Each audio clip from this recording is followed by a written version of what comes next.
He blindly has 100% bitachon in Hashem and follows in the ways of HaKadosh Baruch Hu. Mida keneged mida works within that way, above nature.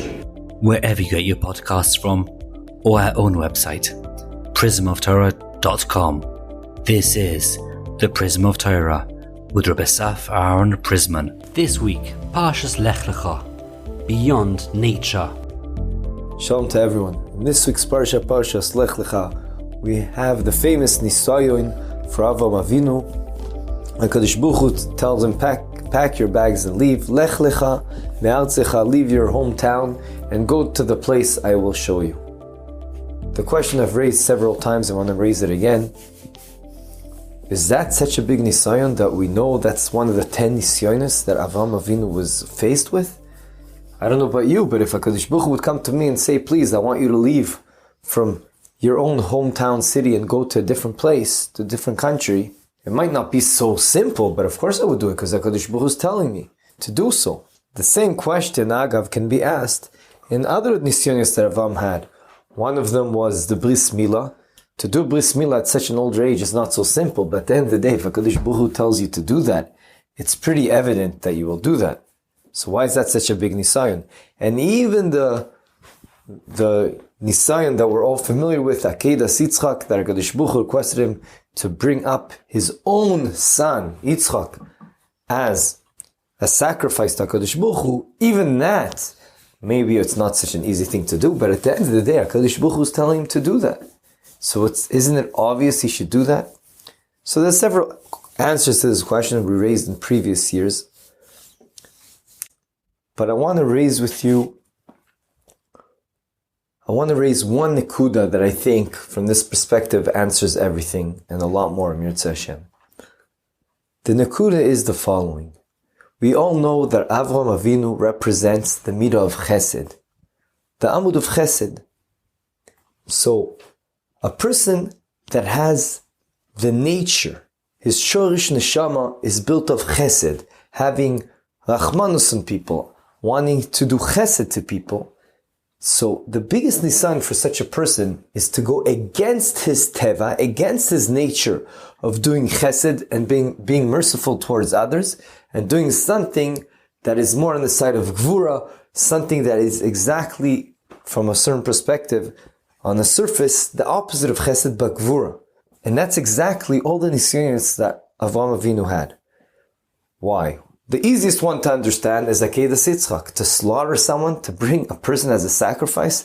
That's pretty intense on the side of the Gvura. It's true, HaKadosh Baruch Hu is telling him to do that, but that's exactly the opposite of his nature. He is all about having chesed for people, and here he's doing an act of sacrificing someone. Despite the fact that it was against his teva, he totally was able to say, I'm machnia myself, all I care about is HaKadosh Baruch Hu, I have 100% bitachon in Hashem, and I am doing what Hashem requested me to do. And it wasn't easy for him. But because he had such a high level of bitachon, he was able to do so.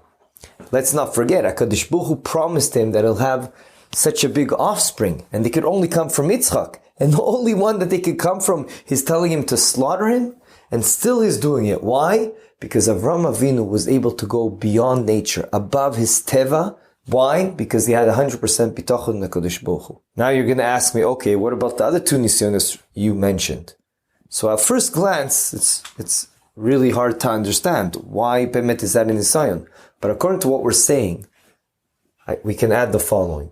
That really, Avraham Avinu, all he wanted to do is to do the biggest act of chesed. What is the biggest act of chesed a person can do? He can bring people towards Hashem. To be, just like HaKadosh Baruch Hu created the world, to be meitiv, to do good for us, so that we'll be zoiche in olam haba. So too, Avraham Avinu wanted to be part of that. He wanted to get people to recognize what he was the first in the world to be able to do. And he recognized on his own that HaKadosh Baruch Hu created the world.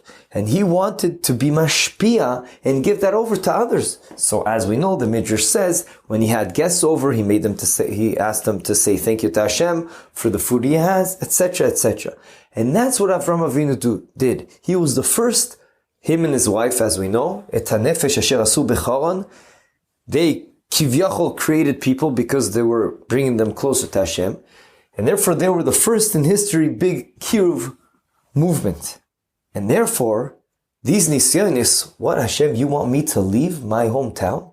I created such an empire here, have such an organization of kiruv. So many people because of me are closer to you. If I leave, who knows what's going to happen? And he wanted to continue that because that's the biggest chesed he can do. And despite that fact, Hashem said, I want you to leave. So Avraham Avinu says, okay, HaKadosh Baruch Hu, I'm b'teach in you. It's not so easy for me, but I'm going to go no matter what you tell me to, no matter where you tell me to go. The same can be said about the Bris Milah. He's going to do an act of a Bris Milah. He has so many followers. That's going to be the weirdest act. How can you make yourself bleed in such a place? And yet he does that because he blindly trusts HaKadosh Baruch Hu. Again, this is also an act of Gvura, the opposite of Chesed. But he's doing it. Why? For the only reason that HaKadosh Baruch Hu asked him to do it, and he has 100% bitachon in Hashem, even though logically to him it seems that he'll have less people going in the ways of Hashem. And also it's against his nature, which is Nakuda we're bringing. He wants to do chesed, he wants to bring people closer to Hashem. And by doing such a thing as a bris milah, at first glance, it seems like, whoa, this is going to take me further away from chesed. I'll have a less of an ability to be mashpia people and getting closer to Hashem, which is all what chesed is all about. My daughter over here is listening to me in real time, and she wants to add even more. She said that she learned that, what was Avraham Avinu doing? At that time, there was a very strong urge to do avodah zarah. And people were sacrificing their own children to different gods. And Avraham Avinu said, that's ludicrous, that's crazy, what are you doing? And now Avraham Avinu himself is going to do such a thing in Akedas Yitzchak? That is really going against his teva. He just preached to everyone how that's not what the real God, that HaKadosh Baruch Hu would want. And suddenly he's doing that. So it's mamish going against nature. And yet still he blindly trusted HaKadosh Baruch Hu because he had such a high level of bitachon. So why am I saying this right now and in this parsha? So the reason is because as we know, HaKadosh Baruch Hu is with us the same way we are with him, which is known as midah keneged midah. But over here I learned, and I've mentioned Rav Boyer many times, and he taught me the following aside, that there's different mahalchim, different ways HaKadosh Baruch Hu works with us. But if a person is to the extreme, goes against his teva, or me'al teva, something that's above nature, he blindly has 100% bitachon in Hashem and follows in the ways of HaKadosh Baruch Hu. A person like that, HaKadosh Baruch Hu also, midah keneged midah, works with him that way, above nature. Meaning, his whole mahalach, even in this world, is bederech nisit, in miracles. And where do we see that? We see that with Avraham Avinu. We see it in several places. I'll just mention two instances. One, we already saw, Rashi mentioned to us last week's Parsha, at the end of Parshas Noach, that Avram was thrown into the fire by Nimrod. Because we know the father of Avram, Terach, he told Nimrod about what happened, that Avram broke all the statues that he had. As a result of that, Nimrod threw into the fire, and what happened? Again, what happened? He was able to get out of there without a scratch. How did that happen? Because the Hanhaga of HaKadosh Baruch Hu, Avraham Avinu, was me'al teva, was above nature. And therefore, it was a huge miracle. And we know the contrast to that is that his brother Haran wanted to do the same thing. For him it didn't work. Why not? Because he didn't have the same bitachon as Avraham Avinu. He only went in there because Avram was saved. Another place we see this me'al teva mahalach that HaKadosh Baruch Hu was with Avraham Avinu. We see in our parsha. In our parsha we know there was a major war between the 4 kings, the 5 kings, and they were very mighty, obviously, if you see the context of the Chumash. Because Lot was captured, again, because of Midas HaChesed, Avraham Avinu ran to save him, despite the fact that within nature the odds were totally against him. How in the world could he and his helpers beat these kings and get Lot and save Lot? But yet, HaKadosh Baruch Hu, we all know the Midrash says how it happened, but at the end of the day, it was a huge miracle, because HaKadosh Baruch Hu works with Avraham Avinu me'al teva. To that, I want to be moisif, something also I heard in Rav Boyer's shir, that we see another instance that screams out about this Yesod. And actually I saw it mefurish in the Beis HaLevi that I'll quote later on. And that was Yosef. Yosef also was able to go against his nature because he had a very high level of bitachon HaKadosh Baruch Hu. Where do you see that? Throughout the Parshas later on, we'll see towards the end of Bereshis that Yosef blindly realized everything is happening for a reason. He had, until he became second to the king in Mitzrayim, he did not have an easy time at all. He was sold to the Ishmaelim and to the Egyptians, etc., etc. He was a slave here, slave there. He was thrown into jail, but the whole time you see that he was glowing because and Hashem's name was within his mouth because he was always close to Hashem and butach b'Hashem and realized that life, as we know, is just one big optical illusion, and it's all a means for us to get closer to Hashem and do Torah and mitzvahs, etc., etc. Seeing that he realized that, he had 100% bitachon. And even when he had the most difficult nisyonis, like the wife of Potiphar, he did not fall into the trap of being with her, but rather, he ran away from her. By the way, the Ksav Sofer asks, why did he let her take a piece of his clothing? That's going to frame him. Why didn't he just fight her back and take it away? And the answer is because he had such a strong midah of akalas hatoiv. He appreciated everything that family gave him that he wasn't able to do that. So that wasn't even an option. But bracket that idea. Let's continue. He fought against his nature. And he always had 100% bitachon. And because he was on such a high level, HaKadosh Baruch Hu was with him also on such a high level. We see that in different places. I'll just mention one.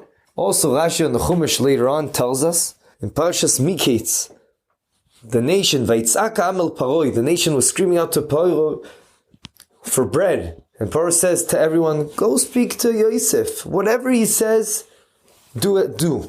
Do as he says. So Rashi says, because Yosef said, you want food? No problem, do a bris milah. And they came to Paro, they said, what? That's what we need to do? We needed to do a bris milah? Now Yosef's whole idea of getting them to do bris milah is because he wanted his brothers not to be embarrassed, that they had a bris milah. But at the end of the day, the Egyptians were crying to Paro, why do we have to listen to him? So Paro said to them, wait a second, why didn't you realize that there was going to be a big famine? Yosef told us that, so why didn't you take all your food and put it in the storage rooms? And they said, we did. But Yosef's lasted and ours went bad. And if you think about it, they didn't have fridges in those days. How come Yosef's didn't go bad and theirs did? So Rashi over there says that that Yosef said that theirs should go bad, and he was able to have the power to do that. HaKadosh Baruch Hu gave him the ability to make a gzera that will happen, and his didn't. But the mere fact that his didn't, things run eventually. How come his was able to be for so many years and not go bad? Why? Again, we come to this idea that he was able, because he was Oved Hashem me'al teva, HaKadosh Baruch Hu, Mahalach with him, was also me'al teva. Where do we see these things mefurish? We see them in the Beis HaLevi, Parshas Miketz. We all know the famous Rashi, Vahi Miketz Shnasayim Shana. At the end of 2 years, which means when Yosef was in jail, he was actually the original plan was the whole 2 years already before that he should have been leaving jail. But HaKadosh Baruch Hu said, no, he needs to get a punishment 2 more years. And we know why. Because he begged the Saramashkim, please remember, even though all he did was speak, he didn't do such a crazy extreme ishtadlus. He just said, please don't forget me.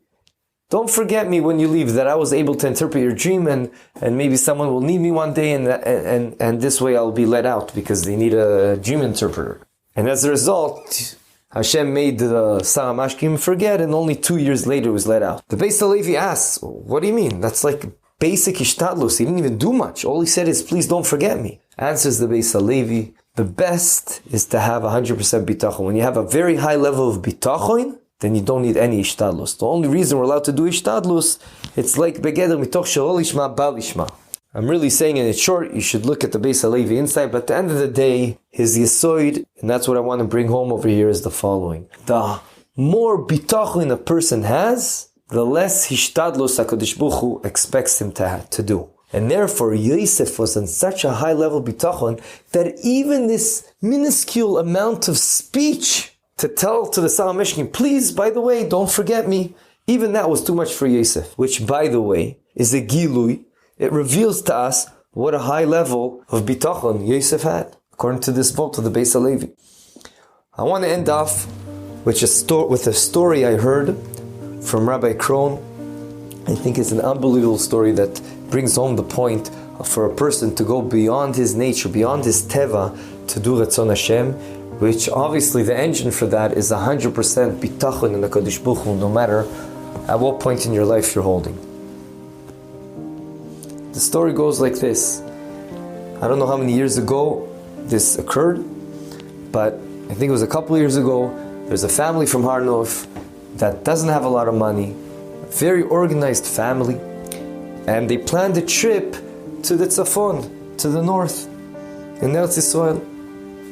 Everything was very organized and structured, and it had to be that way because they knew they have 7 kids. If they don't have everything organized, including the snacks, and they won't all be prepared and known in advance, everyone will start crying, let's buy from here, let's go to this place, this supermarket, this restaurant. They said nothing. Everything's organized, we'll have a nice family trip, a bonding experience, everything will be geschmack. And so too the trip started, so they started driving, they rented a van from Kiryat Sefer. Their first stop was in Netanya on the beach, a very nice place, they had a picnic. And as they're starting to drive through Netanya to start going more north, suddenly one of the little kids is crying for the washroom. So they have no choice and they stop. It happens to be there was a good kosher restaurant right there. And they went into this well-known restaurant. The mother, everyone waited in the car. The mother took the kid that needed to go to the washroom, and she went in. As she walks in, and she was very uneasy about it, because we all know, especially in Eretz Yisrael, but everywhere in the world, the one thing restaurants can't take is when someone goes in and just uses their washroom. But they had no choice. So as the mother walks in, she was very reluctant to ask, but she asked the first waiter, the waitress, she saw, please, can we use the washroom? I feel horrible, but we really need to use the washroom for this little kid. We don't have any other choice. So you could see the waitress was also very uneasy with her decision, but she said, you know what, okay, but please do it really quickly. So the mother takes this kid to the washroom, and as she comes out, the head waiter comes and starts barking at her, you Haredim, all you do is take. What do you think this place is, a public washroom? As he's saying all this, the father with another kid came in because it was already taking a while for the mother to come back. And from the corner of his eye, he sees this waitress turning a bit red. He realized, I don't know how, but he realized that this waitress is the one that now is very worried because she let them in and she wasn't really supposed to let them in. And he realized that, so he was worried for her. So he quickly tried to think fast and he said to himself, what would my Rosh Yeshiva or my Mashgiach do in such a case? His Mashgiach was of Avraham Danechovsky, which is huge, Ben Adam Lechaveiro. And on the fly, he went over to the head waiters and he said to him, excuse me, sir, of course we're going to sit and have a meal over here. Just my little son really needed to go to the washroom, so he came first with his mother. That's all. He goes, oh, I'm sorry, sir. How much, you want me to set up a table for you? He goes, yeah, please. How many people? 9 people? Wow, okay, sorry, sir. Okay, of course. So they set up this long table, 9 people, 7 kids. And quickly the mother chapped what's going on. So she went around to each kid and she said, listen, whatever, everyone just get a small dish and 1 drink. That's all. And so too, they were sitting down and they had the meal and everything was very nice. And suddenly, everyone heard something was going on in the kitchen. There was a lot of noise there. It was a big restaurant, many waiters. And suddenly, like 5 waiters comes marching down towards their table. One hand with a little ice cream, the other hand with a little piece of cake, with those sparkling things that people do for birthdays, whatever they're called in English. And the father says, there must be a mistake. We didn't order any of this. But then one of the waiters tells him, no. This is for you. He goes, why? So he says, I'll tell you the truth. this waitress, everyone knows what happened. This waitress was in the kitchen and she was crying. She couldn't catch her breath. She was crying so much because she says, this is the first time someone really did so much for me. I know this family. I saw them. There was no way they were planning to come and eat here. They don't have the money for this. But they were so worried for me, what was going to happen for me, because I allowed them to come in to use the washroom, that they want to protect me. And because all they cared about was me, that no one else did in such a way before in my life. They were willing to give up for whatever was important for them and to have a meal over here just so that I'll be okay. And everyone was so moved by that all the waiters decided to pitch in and to get this ice cream and cake. Everyone was very moved, everything was geschmack. But this is not the end of the story. Later on, 10 minutes later, they get the bill.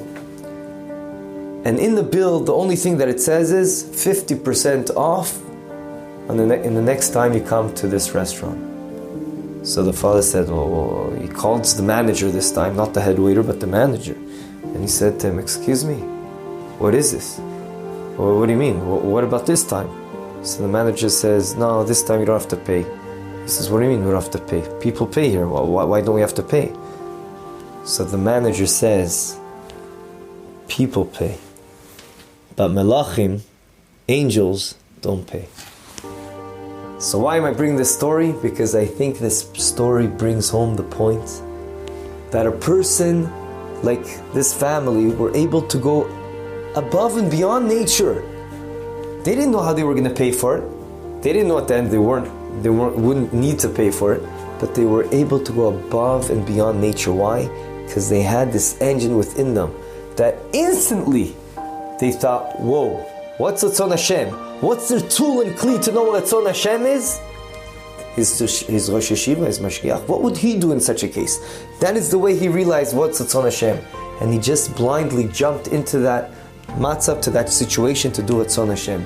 Yiratzoin, that we'll all be able to work on ourselves. And of course there's levels. No one's expected to have 100% bitachon instantly.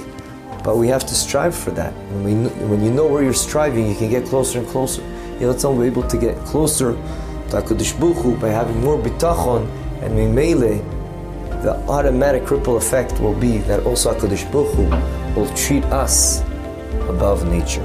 Have a good Shabbos. Thank you for joining us.